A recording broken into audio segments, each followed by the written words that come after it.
प्यारे बच्चों, इसके पहले वाली क्लास में आपने स्वप्रेरण और स्वप्रेरकत्व के बारे में अध्ययन किया हुआ है।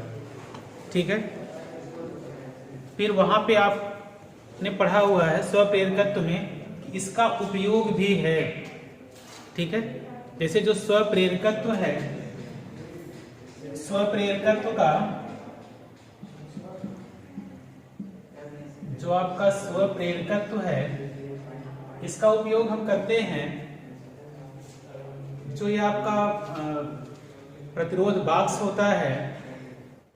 प्रतिरोध बॉक्स में जो तार होते हैं, जैसे प्रतिरोध बॉक्स में अंदर तार इस तरह से लपेटे हुए होते हैं, ऐसे, यानी कि वो तार इस तरह से ही ले जाते हैं।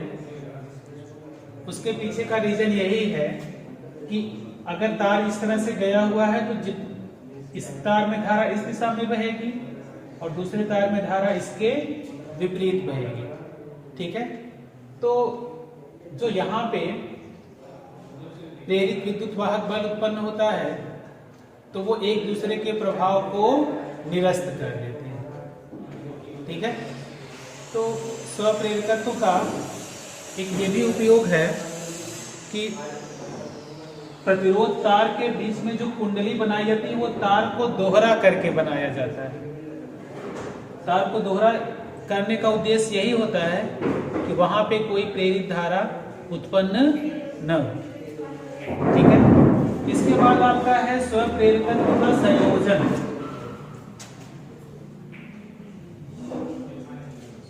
Combination of inductor. ठीक है, कॉम्बिनेशन ऑफ इंडक्टर में अब वैसे आपने दो तरह के कॉम्बिनेशन पढ़े हुए हैं, रेजिस्टेंस के लिए भी और कैपेसिटर के लिए भी। एक आपने पढ़ा हुआ है सीरीज ऑर्डर, जिसको आप कहते हो श्रेणी क्रम संयोजन, और दूसरा आपने पढ़ा हुआ है पैरेलल ऑर्डर, या आप इसको कहते हो समांतर क्रम संयोजन। ठीक है, तो जैसे प्रतिरोधों को और संधारित्रों को आपने श्रेणी क्रम और समांतर क्रम में जोड़ा है, ठीक उसी तरह से हम कंडक्टर्स इंडक्टर्स को भी श्रेणी क्रम और समांतर क्रम में जोड़ते हैं। ठीक है, यहां पे मान लीजिए कि अगर आपके दो कंडक्टर हैं, इंडक्टर हैं, ठीक है, तो पहले हम अध्ययन करते हैं सीरीज ऑर्डर कॉम्बिनेशन का। मान लीजिए कि आपके पास दो इंडक्टर हैं। ठीक है, दोनों इंडक्टर में ये श्रेणी क्रम में जुड़े हुए हैं। ये इंडक्टर का सिंबल है, जैसे आपने पढ़ा हुआ है, ये प्रतिरोध का सिंबल है, ये कैपेसिटर का सिंबल है। इंडक्टर का सिंबल क्या होता है? इस तरह से ये सिंबल होता है किसका? ये रेजिस्टेंस का, ये कैपेसिटर का और ये इंडक्टर का।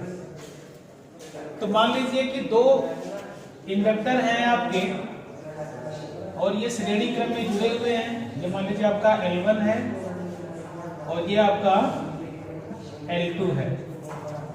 ठीक है, अब यहां से जो टोटल फ्लक्स होगा, टोटल फ्लक्स फाई किसके बराबर हो जाएगा? टोटल फ्लक्स फाई जो होगा, अगर इसमें धारा बह रही हो I, तो फाई किसके इक्वल होगा? L1I plus L2I। Phi is equal to L1I plus L2I। और ये आप जानते हो कि अगर हम कहें कि इसका इक्विवेलेंट इंडक्टेंस L हो, तो phi is equal to Li, है ना? तो फाई के प्लेस पे अगर हम Li पुटअप कर दें तो Li is equal to L1I plus L2I। I common है, कैंसिल हो जाएगा, तो L is equal to L1 plus L2। इसका मतलब ये हुआ कि अगर आपके दो इंडक्टर या दो से अधिक इंडक्टर श्रेणी क्रम में जुड़े हुए हैं तो उनका जो इक्विवेलेंट इंडक्टेंस होगा, इंडक्टर का मान होगा, वो सबके योग के बराबर होगा। अलग अलग इंडक्टर के जो उनका मान होगा उसके योग के बराबर होगा। ठीक है, जैसे यहाँ पे 2 लिया गया था तो L बराबर L1 प्लस L2, अगर 3 होता तो L1 plus L2 plus L3। ठीक है, जो दूसरा आपका है समांतर क्रम संयोजन। अगर हम यहां से 2 इंडक्टर को कैसे जोड़ दें, ये समांतर क्रम है। ठीक है,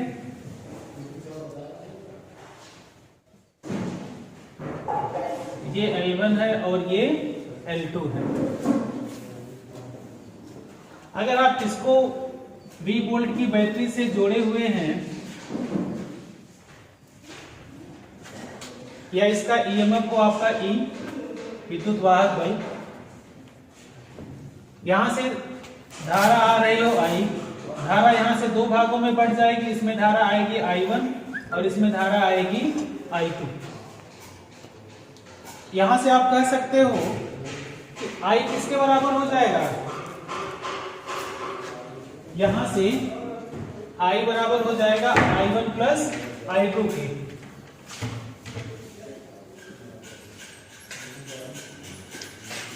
जो पैरेलल ऑर्डर में I किसके इक्वल हुआ, I1 प्लस I2। अगर यहां से हम इसको लिख सकते हैं delta I by delta T is equal to delta I1 by delta T plus delta I2 by delta T. ठीक है, अब इसके बाद आपने ये पढ़ा हुआ है E किसके बराबर होता है, E बराबर होता है, जो ईएमएफ आपने पढ़ा हुआ है E is equal to minus L delta I by delta T. ठीक है, तो अगर हम तीनों के लिए देखें तो delta I by delta T किसके बराबर हो गया, यहां से delta I by delta T बराबर हो गया minus E by L। Okay, same way यहां से delta I1 by delta T किसके बराबर हो जाएगा, माइनस E बाई L1 के, है ना। जैसे यहां से आपने ये किया तो सब में E विद्युत जो E की वैल्यू है सबके लिए ये सेम है। E बराबर किसके हो जाएगा, minus L1 delta I1 by delta T, या ये हो जाएगा delta I1 by delta T is equal to minus E by L1। Same way delta I2 by delta T is equal to minus E by L2। इन तीनों की value यहां पे रख दें इस इक्वेशन में, आपको क्या मिल जाएगा, आपको मिल जाएगा minus E by L is equal to minus E by L1 minus E by L2। ये आपको मिल गया 1 by L is equal to 1 by L1 plus 1 by L2। ठीक है, इससे ये स्पष्ट है कि जो आपके इंडक्टर का कॉम्बिनेशन है वो रेसिस्टेंस के कॉम्बिनेशन के जैसा ही है कि इक्विवेलेंट इंडक्टेंस किसके इक्वल होगा पैरेलल ऑर्डर में, कि दोनों के रेसिप्रोकल की जो इनका इक्विवेलेंट रेसिस्टेंस का रेसिप्रोकल अलग अलग सभी इंडक्टर के रेसिप्रोकल के सम के इक्वल होगा। ठीक है, अब इसके बाद आपका है यहां से इक्विवेलेंट रेजिस्टेंस L किसके बराबर हो जाएगा, या L आप इसको लिख सकते हो 1 by L is equal to L2 plus L1 by L1 L2, या L is equal to L1 into L2 upon L1 plus L2। तो आप इस फार्मूले का यूज करके एल की वैल्यू, इक्विवेलेंट इंडक्टेंस की वैल्यू फाइंड कर सकते हो। देखो बेटा, आपका जो नेक्स्ट टॉपिक है वो आपका है अन्योन्य प्रेरण। इसके पहले की क्लास में आपने स्वप्रेरण पढ़ा हुआ है। स्वप्रेरण क्या होता है कि किसी कुंडली में धारा प्रवाहित हो रही हो, उस धारा प्रवाह के कारण जो प्रेरित विद्युत वाहक बल उत्पन्न होता हो, उस घटना को आपने कहा स्वप्रेरण। अन्योन्य प्रेरण क्या है? अगर हम ये कह दें कि दो कुंडलियां हों, है ना, तो एक कुंडली में धारा प्रवाहित हो रही हो, उसके कारण चुंबकीय फ्लक्स रेखाओं की संख्या में परिवर्तन होगा उसके समीप के क्षेत्र में। अगर उसके समीप में कोई एक दूसरा भी कुंडली रखा जाए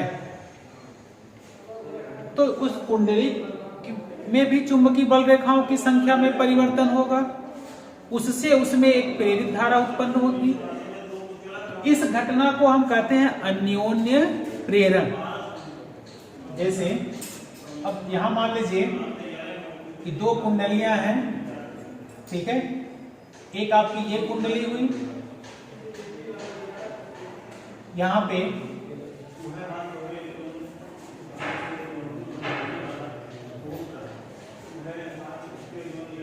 इसके समीप में एक दूसरी भी कुंडली रखी गई है, और इस कुंडली में अगर हम लगा दें धारा मापी, ठीक है, इसमें फेरों की संख्या है N2 और इसमें फेरों की संख्या है N1। N1 is number of turns, N2 भी क्या है? नंबर ऑफ टर्न्स, ठीक है। मान लीजिए हम पहले कुंडली में वैद्युत धारा प्रवाहित करें, परिवर्ती वैद्युत धारा, तो इसमें जो वैद्युत धारा उत्पन्न होगा तो चुंबकीय बल रेखाओं की संख्या में परिवर्तन होगा, तो चुंबकीय बल रेखाएं बगल में रखे इस कॉइल को भी प्रभावित करेंगी, ठीक है। मान लीजिए कि इसके कारण जो चुंबकीय बल रेखाओं, इसमें वैद्युत धारा प्रवाहित हो रही है I, और यहां पे जो चुंबकीय फ्लक्स की संख्या हो वो हो φ2। तो यहां से देखिए जो N2 φ2 होगा वो प्रोपोर्शनल होगा I1 के, ठीक है। यानी कि I1 का मान, यहां से जो धारा प्रवाहित होगी, धारा का मान जितना ज्यादा होगा, चुंबकीय बल रेखाओं की संख्या में परिवर्तन भी उसी अनुपात में होगा, ठीक है। तो अब यहां पे चुंबकीय बल रेखाओं की संख्या जो होगी वो निर्भर करेगी धारा के मान पर। तो दूसरी कुंडली में जो ये फ्लक्स लिंकेज है, फ्लक्स लिंकेज का मतलब N2 φ2, इसको हम बोलते हैं फ्लक्स लिंकेज। ये जो फ्लक्स लिंकेज है वो प्रोपोर्शनल किसके होगा? पहली कुंडली में प्रवाहित धारा के। तो आप ऐसे कह सकते हैं कि N2 φ2 प्रोपोर्शनल किसके है? पहली कुंडली में प्रवाहित वैद्युत धारा I1 की, या N2 φ2 बराबर हो जाएगा M I1 की, जहां M एक अनुक्रमानुपाती नियतांक है जिसे इस कुंडली का अन्योन्य प्रेरकत्व कहते हैं, ठीक है। जैसे स्वप्रेरकत्व का मात्रक और मान आपने निकाला हुआ है, ठीक वैसे ही अन्योन्य प्रेरकत्व का भी, इसका भी मात्रक वही होता है जो स्वप्रेरकत्व का होगा। मात्रक भी वही होगा और विमा भी वही होगी। क्यों? क्योंकि वहां पे आपने क्या पढ़ा था कि N5 is proportional to I, या N5 is equal to Li। यहाँ पे क्या डिफरेंस है? वहां पे आपने पढ़ा कि N5 is equal to Li, और यहाँ क्या है? N2 φ2 is equal to Mi1। M is equal to N2 φ2 by I1, ठीक है। स्वप्रेरकत्व का मात्रक क्या था? हेनरी। तो अन्योन्य प्रेरकत्व का भी मात्रक क्या हुआ? हेनरी। अब यहां से अगर आपको 1 हेनरी की परिभाषा देनी हो तो आप क्या कर सकते हो, यदि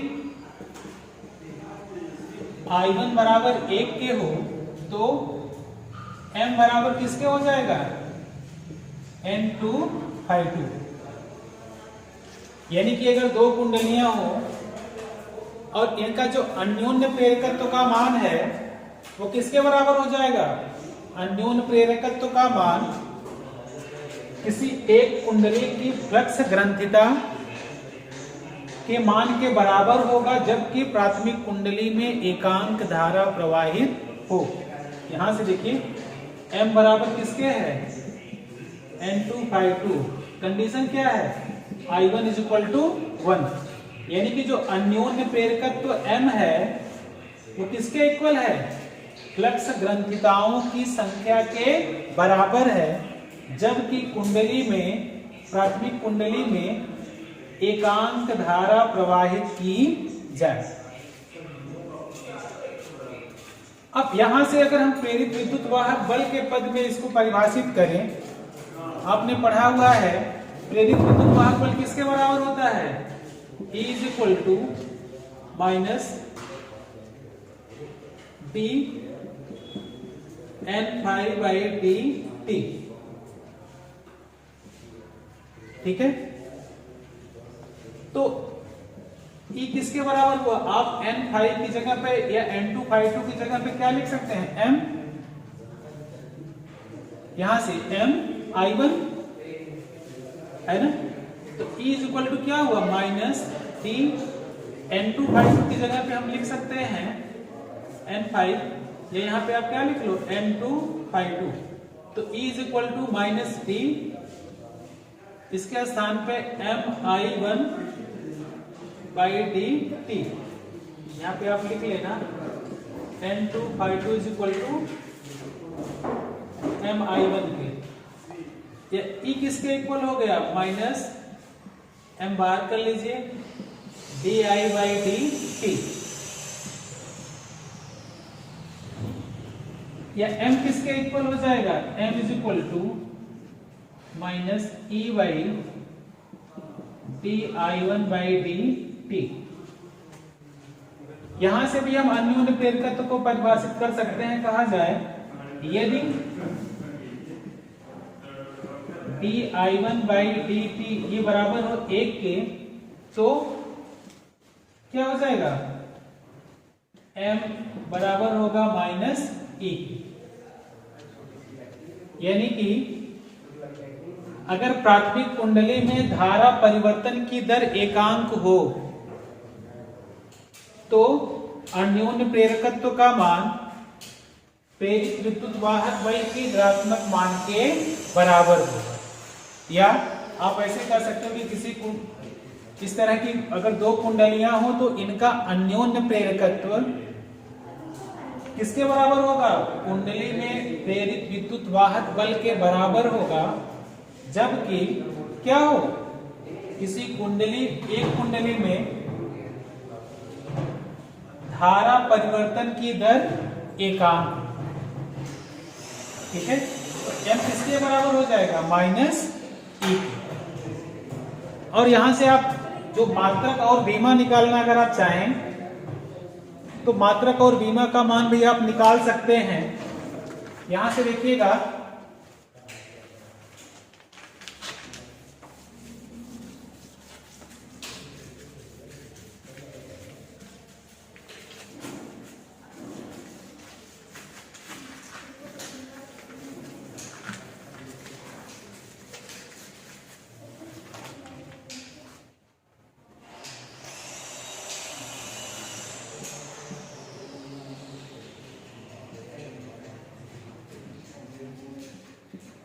M = -E/dI/dt। M क्या है, विद्युत वाहक बल है, इसका मात्रक क्या हो जाएगा, इसका मात्रक हो जाएगा वोल्ट पर एम्पियर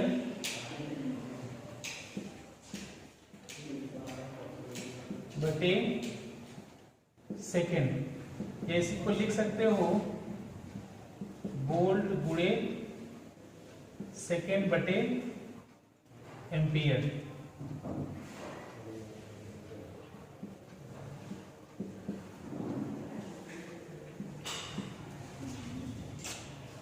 ठीक है, इसी को हेनरी भी बोलते हैं। 1 वोल्ट गुणे 1 सेकेंड बटे 1 एम्पियर को क्या बोलते हैं? अगर यहाँ सबकी वैल्यू 1 कर दीजिए, ये इक्वल हो जाएगा 1 हेनरी के।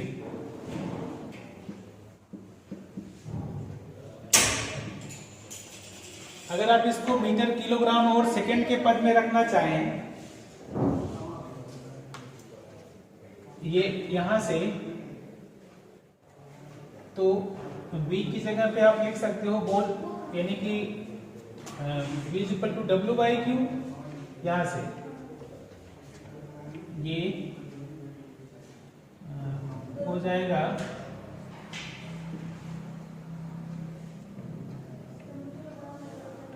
कार्य बटे आवेश, और ये हो जाएगा एम्पियर बटे सेकेंड। तो इसकी यहां पे लिख सकते हो आप किलोग्राम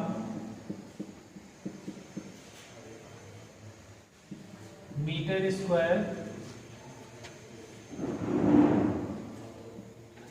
सेकेंड की घात ऋण 2 बटे आवेश की जगह एम्पियर गुणे सेकेंड, पूरे का बटे क्या हो जाएगा, ये एम्पियर बटे सेकेंड, एम्पियर बटे सेकेंड। ठीक है, तो ये एम्पियर से एम्पियर कैंसिल हो जाएगा, और नहीं, क्रॉस, ये मल्टीप्लिकेशन हो जाएगा, सेकेंड ऊपर चला जाएगा, आपको क्या मिल जाएगा, ये आपको मिल जाएगा किलोग्राम मीटर स्क्वायर। ये सेकेंड ऊपर आएगा, सेकेंड की घात ऋण 1, और एक ये सेकेंड ऊपर आएगा, ये हो जाएगा सेकेंड की घात ऋण 2, और ये एम्पियर गुणे एम्पियर हो जाएगा, एम्पियर स्क्वायर, एम्पियर की घाते ऋण 2। बीमा क्या हो जाएगी, ml2 p-2 a-2, ये इसकी बीमा हो जाएगी। और ये एम्पियर सिस्टम में क्या हो जाएगा, इसका मात्रक। ठीक है।